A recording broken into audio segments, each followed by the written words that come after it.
Bangladesh premier লিগের ১২তম আসরের চূড়ান্ত সূচি প্রকাশ করেছে বিসিবি।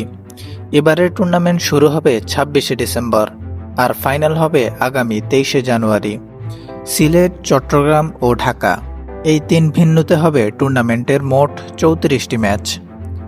সিলেট পর্ব দিয়ে শুরু হবে এবারের বিপিএল। টুর্নামেন্টের উদ্বোধনী ম্যাচে খেলবে সিলেট টাইটান্স ও রাজশাহী ওয়ারিয়র্স।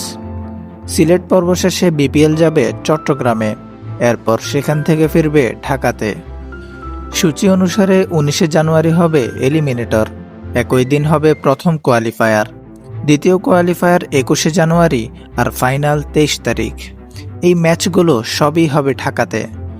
এই পর্বের ম্যাচের জন্য রিজার্ভ ডে রাখা হয়েছে। প্রিয় দর্শক, চলুন এক নজরে বিপিএল ২০২৬-এর পূর্ণাঙ্গ সূচি দেখে নেই।